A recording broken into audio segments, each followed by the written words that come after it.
कहते हैं health is wealth, स्वास्थ्य ही धन है। अगर ये नहीं तो जीवन जीना दुश्वार हो जाता है। इसलिए हमारी कोशिश रहती है रोजाना आपको स्वास्थ्य के बारे में बताने का, ताकि आप स्वस्थ रहें और सुखी रहें। नमस्कार, टीवी 9 डिजिटल पर मैं हूं पंकज कुमार। आपका स्वागत है हेल्थ शो में, जिसमें हम आज वायरल फीवर पर चर्चा करेंगे और उससे बचाव के बारे में जानेंगे नामचीन चिकित्सक डॉक्टर डी.के. गुप्ता से, जो फेलिक्स हेल्थ केयर के चेयरमैन और मैनेजिंग डायरेक्टर हैं। नमस्कार डॉक्टर डी.के. गुप्ता। नमस्कार पंकज जी। जी, मेरा पहला सवाल डॉक्टर डी.के. गुप्ता आपसे ये होगा कि ये वायरल फीवर मिस्टीरियस फीवर बनता जा रहा है। बहुत जगह पे मौतें हो रही है। अगर हम यूपी की बात करें तो वहाँ पर भी तकरीबन, अगर सिर्फ फिरोजाबाद की बात करें तो 60 से ज़्यादा मौतें हो चुकी हैं और करीब 300 लोग एडमिट हैं। तो इस तरह के viral fever UP, MP, Maharashtra हर जगह देखा जा रहा है। इसकी वजह क्या है? देखिए, हम सबको पता है जो ये बारिश का मौसम होता है उसमें मच्छर ग्रो करते हैं और बहुत सारे वायरल फीवर इस मौसम में फैलते हैं। खास करके चिकनगुनिया हुआ, डेंगू फीवर हुआ, इसके अलावा डेंगू के भी कई सारे सीरोटाइप्स होते हैं, 4 सीरोटाइप हैं। उसमें भी डेंगू में भी नॉर्मल फीवर हो सकता है, डेंगू हेमरेजिक फीवर हो सकता है, डेंगू शॉक सिंड्रोम हो सकता है। इसके अलावा और जो बैक्टीरियल फीवर है उसमें स्क्रब टाइफस है, टाइफाइड है, लेप्टोस्पायरोसिस है। ये सब बारिश में फैलते हैं और बहुत कॉमन है। चूँकि हम सबको पता है वायरस जो है अपना रूप बदलते रहते हैं, उनमें बहुत सारे स्ट्रेन्स होते हैं और उनके अगेंस्ट बहुत इफेक्टिव एंटीवायरल ड्रग हमारे पास नहीं है। तो अगर कोई दवाई आपके पास बहुत अच्छी नहीं है तो प्रिवेंशन ही एक बहुत बड़ा उपचार का माध्यम बनता है या रोकने का माध्यम बनता है। और दूसरा सिम्प्टोमेटिक और सपोर्टिव ट्रीटमेंट है। चूँकि इस बार बारिश बहुत ज़्यादा हुई है, खास करके यूपी में, इस तरफ के एरिया में, तो यहाँ पे वायरल फीवर काफ़ी पनपे हैं। और अगर हम फिरोजाबाद की बात करते हैं तो वहाँ पे भी डेंगू फीवर बहुत कॉमन रहा है। कुछ केस स्क्रब टाइफस और लेप्टोस्पायरोसिस के मिले हैं। इसके अलावा मलेरिया और टाइफाइड भी फैला हुआ है। हम जहाँ पे बैठे हुए हैं, नोएडा, गाजियाबाद, दिल्ली में, यहाँ पे भी वायरल फीवर फैला हुआ है। लेकिन ज़्यादातर पेशेंट, 90% पेशेंट नॉर्मली अपने आप ठीक हो जाते हैं। उनमें माइल्ड फीवर होता है, मॉडरेट फीवर होता है। कुछ पेशेंट ऐसे हैं, 10% जिनको हॉस्पिटलाइजेशन की जरूरत पड़ती है, भर्ती होने की जरूरत पड़ती है।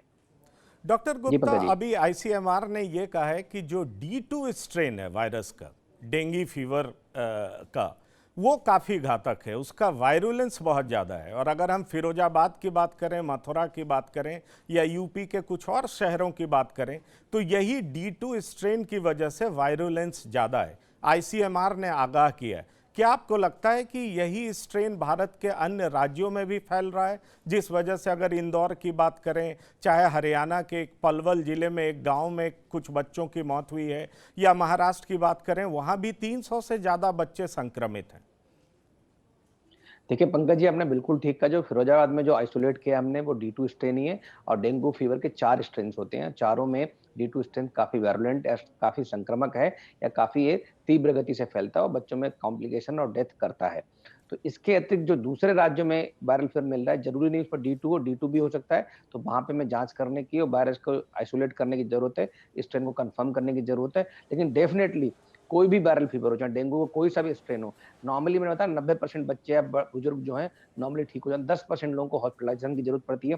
उसमें डेंगू हेमरेजिक फीवर होता है। एक होता है कि उसमें चकत्ते पड़ जाना है, वॉमिटिंग होना है, पेट दर्द होना है, लूज मोशन होना है। और कुछ लोगों में डेंगू शॉक सिंड्रोम होता है। मतलब उनका ब्लड प्रेशर फॉल कर जाता है, मल्टी ऑर्गन डिस्फंक्शन हो जाते हैं, किडनी काम करना कम कर देती है, लिवर फंक्शन काम कम हो। उसका रीजन है कि जब हम लोग डिले करते हैं डायग्नोसिस में, हम लोग क्या करते हैं, 3-4 दिन तो घर पे बैठे रहते हैं जब वायरल फीवर होता है, खुद ही पैरासिटामोल खा लेते हैं, खुद ही ब्रूफेन खा लेते हैं। जबकि वायरल फीवर में जितने भी एनएसएड्स हैं, ब्रूफेन वगैरह, कॉम्बिफ्लेम दवाइयाँ, फ्लेक्सॉन, ये कॉन्ट्रा इंडिकेटेड होती हैं। इनको खाने से ब्लीडिंग टेंडेंसी बढ़ जाती है और प्लेटलेट्स कम हो जाती हैं। जब 3-4 दिन आप खराब कर देते हैं, डायग्नोसिस कंफर्म नहीं होती है कि आपको टाइफाइड है, मलेरिया है या डेंगू है या स्क्रब टाइफस है, इन सब की दवाइयाँ अलग हैं। टाइफाइड की दवाइयाँ एंटीबायोटिक देनी पड़ती है, स्क्रब टाइफस में हमें डॉक्सीसाइक्लिन, वो भी एंटीबायोटिक देनी पड़ती है। अगर हम डेंगू की बात करें तो उसमें सिम्प्टोमेटिक और सपोर्टिव ट्रीटमेंट होता है। मलेरिया में हमें एंटी मलेरियल ड्रग देते हैं। तो इतनी सारी 4-5 ऑप्शंस हैं जिनमें दवाइयाँ अलग-अलग होती हैं। होता क्या है, हम लोग झोला छाप डॉक्टरों को दिखाते हैं या खुद सेल्फ मेडिकेशन करते हैं। और सबसे ज़्यादा कॉमन क्या है, एंटीबायोटिक लेना। एजिथ्रोमाइसिन खा ली हमने, ऑगमेंटिन खा ली, तो कहीं न कहीं डायग्नोसिस डिले हो जाती है और जो दवाइयाँ खाते हैं वो अचूक नहीं होती, सही जगह पे सही निशाना नहीं लगा रहे होते हैं हम लोग। उसकी वजह से दवाइयों के भी साइड इफ़ेक्ट होते हैं और प्लस बीमारी बढ़ती जाती है, उसकी वजह से कॉम्प्लिकेशन होते हैं, और जब कॉम्प्लिकेशन होते हैं तब हम अस्पताल में पहुँचते हैं, तब हमारा प्लेटलेट डाउन हो चुकी होती है, हमारे टीएलसी काउंट डाउन हो जाती है, ब्लीडिंग टेंडेंसी बढ़ जा रही होती है, हमें बॉडी के अन्य ऑर्गन्स में इन्वॉल्वमेंट हो जाता है, मल्टी ऑर्गन डिस्फंक्शन जिसको बोलते हैं, तब चांसेस डेथ के बढ़ जाते हैं या कॉम्प्लिकेशन के बढ़ जाते हैं। तो मैं विनम्र निवेदन पंकज जी आपके माध्यम से यही करूँगा सबसे, कि कृपया करके अगर आपको बुखार है तो अगले 2-3 दिन वेट ना करें, तुरंत जाएँ नियर बाय जो भी हॉस्पिटल हो, डॉक्टर हो, क्लिनिक हो, वहाँ जाँच ज़रूर कराएँ। जैसे ही जाँच हो जाएगी, हमें कन्फर्म हो जाएगा कि ये डेंगू है, मलेरिया है, स्क्रब टाइफस है या टाइफाइड है या कोई अन्य वायरल या बैक्टीरियल फीवर है। जैसे ही कन्फर्म होगा, हम उसकी उपयुक्त सटीक दवाई देंगे और कॉम्प्लिकेशन और डेथ को प्रिवेंट कर सकते हैं। हमें इस बारे में जनता को जागरूक करना चाहिए, अवेयरनेस फैलानी चाहिए। डॉक्टर गुप्ता, आपने बिल्कुल ठीक कहा। जिस तरह से कोरोना में हम सिम्टोमेटिक ट्रीटमेंट करते हैं, उसी तरह से डेंगू में भी करते हैं। पर बड़ा सवाल ये उत्पन्न होता है कि इन दोनों में डिफरेंशिएट कैसे किया जाए, कैसे पहचाना जाए। एक पेरेंट्स के लिए बहुत बड़ी चुनौती होती है कि नॉर्मल फीवर है या कोरोना है, क्योंकि पहले से ही इस बात की बहुत ज़्यादा चर्चा थी कि तीसरी लहर जो आएगी उसमें बच्चे ज़्यादा प्रभावित होंगे। तो बहुत बड़ी चुनौती किसी पेरेंट्स के लिए ये होती है कि वो डिफरेंशिएट कैसे करें कि बच्चा डेंगू फीवर से संक्रमित है या कोरोना से संक्रमित है। देखिए, बिल्कुल बहुत अच्छा सवाल है आपका। इसमें 2 बातें हैं, दोनों जो वायरल फीवर हैं, दोनों में एक जैसी इलनेस होती है, उसको हम बोलते हैं एक्यूट फेब्राइल इलनेस। इसमें हाई ग्रेड फीवर होना, बॉडी एक होना, सर दर्द होना, गले में दर्द होना, पेट दर्द होना, कभी-कभी लूज़ मोशन, वॉमिटिंग भी हो सकते हैं। और जो डेंगू में खास करके बात करें तो डेंगू नॉर्मली हमारे चेस्ट को ज़्यादा इन्वॉल्व करता है, मतलब लंग्स को ज़्यादा इन्वॉल्व करता है, तो आपको साँस में तकलीफ होना बाद में, या आपको नेज़ल से सूंघना नहीं या मुँह का टेस्ट चला जाना, तो ऐसे सिम्पटम्स हो सकते हैं। लेकिन दोनों बहुत ओवरलैपिंग सिम्पटम्स हैं। इसलिए अगर आपको फीवर आ रहा है तो 48 आवर्स के अंदर अपनी जाँच ज़रूर कराएँ कि कोरोना है या कोई वायरल फीवर है, और वायरल फीवर भी है तो कौन-सा है? मलेरिया है या आपका डेंगू है, या इसके अलावा कोई दूसरा बैक्टीरियल फीवर तो नहीं है, जिसमें टाइफाइड है या कोई यूरिन में कोई इन्फेक्शन तो नहीं है या निमोनिया तो नहीं है। तो जब तक आप जाँच नहीं कराएँगे तब तक बताना है बड़ा मुश्किल है। इवन डॉक्टरों को भी चेक करने के बाद ही पता लगता है, जब हम लोग क्लिनिकल एग्जामिनेशन करते हैं, स्टेथोस्कोप को छाती पे रख के देखते हैं कि चेस्ट में कैसी फाइंडिंग्स हैं, गले में कोई दिक्कत तो नहीं, टॉन्सिल नहीं कराते हैं और लैब टेस्ट नहीं कराते हैं। तब तक डायग्नोसिस जो रहती है उसको हम डिफरेंशियल डायग्नोसिस बोलते हैं। मतलब वो कन्फर्म डायग्नोसिस नहीं होती, उसको प्रोविजनल डायग्नोसिस बोलते हैं। जब आप कन्फर्म डायग्नोसिस की बात करते हैं तो वो क्लिनिकल, आप जब हम साइन और सिम्पटम्स को चेक करते हैं, उसके वाइटल्स चेक करते हैं, उसको एग्जामिन करते हैं, उसका कुछ टेस्ट कराते हैं, उसके बाद हम कन्फर्म डायग्नोसिस, और तभी सही इलाज हो सकता है। तो इस समय ज़रूरत ये है कि अगर आपके बच्चे को बुखार है, हम सबको पता है बुखार खतरनाक है, इस समय जो फैला है वो जानलेवा बुखार फैला हुआ बहुत जगह है, तो कृपया करके देर ना करें, ये तुरंत डॉक्टर को दिखाएँ। और हम जो पेरेंट्स हैं उनको एक चीज़ और पता होनी चाहिए कि डेंजर साइन कौन से हैं। डेंजर साइन क्या होते हैं कि बच्चा आपका सुस्त हो गया है, बच्चा आपका दूध नहीं पी रहा, खाना नहीं कर रहा है, बच्चा लेथार्जिक हो गया है, बच्चा बहुत इरिटेबल है, या बच्चे में लूज़ मोशन, वॉमिटिंग बहुत ज़्यादा हो रहे हैं, या मुँह से इनटेक बहुत कम हो गया है, या बच्चा जब बुखार नहीं है तो भी सुस्त हो रहा है। नॉर्मली बच्चा को जब बुखार होता है तब सुस्त हो जाता है, या सीवियर हेडेक हो रहा है, परसिस्टेंट वॉमिटिंग हो रही है, या पसली तेज चल रही है, या शरीर में कहीं चकत्ते पड़ गए, तो ये सारे सिम्पटम्स हैं कि सीवियर प्रॉब्लम है, तो आपको तुरंत नियर बाय हॉस्पिटल में जाना चाहिए। हो सकता है उस बच्चे को भर्ती करने की आवश्यकता हो। डॉक्टर गुप्ता, आपने ये बात की, लेकिन मैं एक सवाल आपसे ये भी जानना चाहूँगा कि कोरोना का जो ट्रीटमेंट है उसके लिए वैक्सीन पे ट्रायल चल रहा है, बच्चों के लिए भी वैक्सीन पे ट्रायल चल रहा है। क्या ये डेंगू बुखार है उसके लिए कोई वैक्सीन आने की बात है क्या? क्योंकि अमेरिका की बात करें तो 9 से 16 साल के बच्चों के लिए उनके पास वैक्सीन है। हमारे देश में क्या कुछ ऐसा सोचा जा रहा है? नहीं, डेंगू की वैक्सीन बहुत दिनों से डेवलपमेंट चल रहा था, बहुत प्रयास किए जा रहे थे, बड़ी डिफ़िकल्टी से एक स्ट्रेन के अगेंस्ट हम लोग ने वैक्सीन बनाई है, डब्ल्यूएचओ अप्रूव्ड वैक्सीन है, बट बहुत सारे देशों में वो अभी भी अप्रूव्ड नहीं है।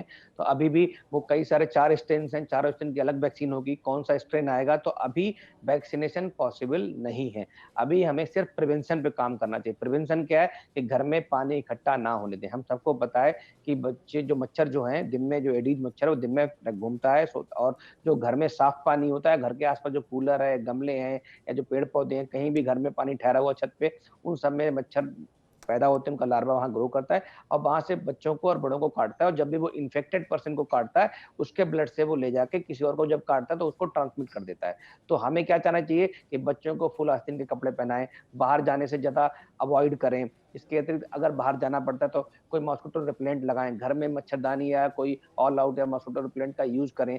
अगर इन सब चीज़ों को ध्यान रखेंगे तो हम इसको अभी प्रिवेंशन कर सकते हैं। अगर आपको वायरल फीवर हो ही गया है, तो घर में बेड रेस्ट करें, तरल पदार्थों का सेवन ज़्यादा करें और पैरासिटामोल लें हर 6 से 8 घंटे पे। खाने-पीने के ध्यान रखें, जो मैंने बताया जो डेंजर साइन अगर ऐसे कुछ आते हैं, तो तुरंत अस्पताल में जाके डॉक्टर को दिखाएँ।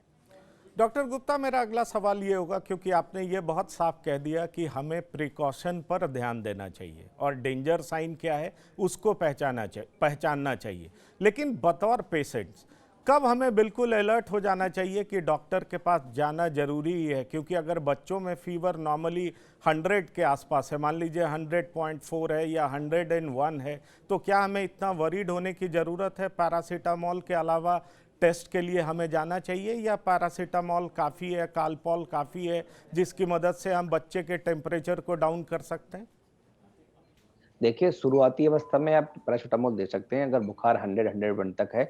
अगर 102 से बुखार ज़्यादा जा रहा है, तो एक डेंजर साइन है आपको डॉक्टर, या आपको बच्चे को बहुत सीवियर हेडेक हो रहा है, वॉमिटिंग हो रही है, लूज़ मोशन हो रहे हैं, या बच्चे की पसली तेज़ चल रही है, बच्चा बहुत सुस्त हो गया है, बच्चा बहुत इरिटेबल हो गया है, बच्चे के बॉडी में कहीं चकत्ते पड़ रहे हैं, या बच्चे की जो चक्कर आ रहे हैं, बच्चा खड़ा नहीं हो पा रहा है, बच्चा खा नहीं पी रहा है, तो ये ऐसे साइन सिम्पटम हैं जिसमें आपको तुरंत डॉक्टर को दिखाने की आवश्यकता है। और मैं तो ये कह रहा हूँ, यहाँ तक वेट ही नहीं करना है। ये तो डेंजर साइन है, मतलब आपने लाल रेखा को क्रॉस कर लिया है, अब उसके बाद तो सिर्फ भर्ती करना पड़ेगा।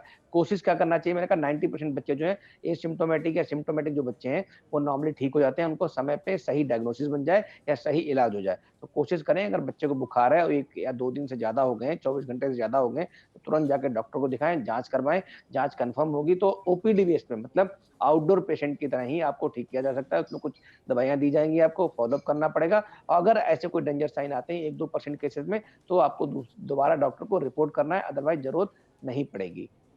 इधर दिल्ली के अस्पतालों में भी ये देखा जा रहा है कि स्वाइन फ्लू के भी मामले काफ़ी हैं। अगर कुल मिलाकर के पूरे देश की बात की जाए, डेंगू वायरस जिसमें D2 स्ट्रेन बहुत ज़्यादा वायरुलेंट माना जाता है, केरला में निपाह वायरस, उससे केरला बहुत परेशान है, कोरोना की तीसरी लहर, ये भी वायरल फीवर जिससे मौत काफ़ी ज़्यादा हुई है, दूसरी लहर में देखा गया है। तो आपको नहीं लगता पूरे देश में, क्या पूरी दुनिया में वायरस ने कहर मचा रखा है? वायरस ने कहर मचा रखा। इससे पहले भी आप याद रखें, गोरखपुर वगैरह में ईस्टर्न वहाँ पे जैपनीज़ इंसेफेलाइटिस होती थी, वो भी वायरस का एक कहर था। तो वो भी अब बिकॉज़ जैपनीज़ इंसेफेलाइटिस का वैक्सीन आ गया, वहाँ पे बहुत सारे लोगों को वैक्सीन लग गया है, तो पहले से केसेज़ काफ़ी कम हो गए।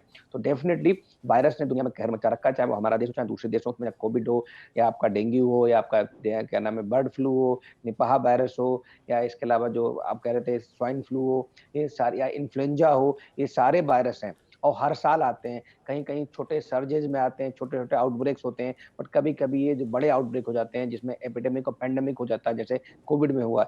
तो हमें इसको रोकना चाहिए। उसको रोकने का तरीका यही है कि हम लोग प्रिवेंशन पे फ़ोकस करें। प्रिवेंशन में हमें पता है कौन से वायरस कैसे रुकते हैं। कुछ वायरस जो है ड्रॉपलेट इन्फेक्शन से फैलते हैं, तो हमें ध्यान रखना चाहिए कि हम कैसे अपना रेस्पिरेटरी हाइजीन को मेंटेन करें, कैसे हम हैंड हाइजीन को मेंटेन करें, कैसे हम फिजिकल डिस्टेंसिंग रोकें। तो जिससे हमने जितनी भी ड्रॉपलेट वाली इन्फेक्शन है, चाहे वो मम्प्स हो, मीज़ल्स हो, रूबेला हो, या इस तरह के रेस्पिरेटरी सिंसिटियल आरएसवी वायरस होते हैं, या कोविड हो, ये सारे वायरसेस को, ड्रॉपलेट इन्फेक्शन जो फैलते हैं, उनको आपने अगर रेस्पिरेटरी एटिकेट सही रखे हैं, हैंड हाइजीन सही रखा है, तो उससे आप बचा सकते हैं।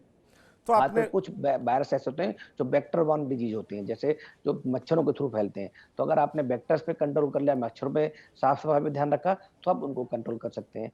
तो हमें कहीं ना कहीं अपनी लाइफस्टाइल को चेंज करने की जरूरत है। नियर नॉर्मल लाइफ कैसे दोबारा स्टार्ट करी जाए, कैसे चेंज किया जाए, कैसे पर्सनल हाइजीन को इम्प्रूव करना चाहिए, कैसे इन्फेक्शन कंट्रोल को घर पे ऑफिस में कैसे ध्यान रखना चाहिए। अगर इन सब फैक्टर्स पे काम करेंगे, तो मैं डेफिनेटली बता रहा हूँ, ये हमारे लिए अवसर हो सकता है कि हम इन वायरस के बहाने और दूसरी बीमारियों को भी कम कर देंगे। बट कहीं न कहीं मुझे लगता है, अगले जैसे हमने देखा है पिछले 1 साल से, अब आपको हाथ मिलाते हुए लोगों से डर लगता है।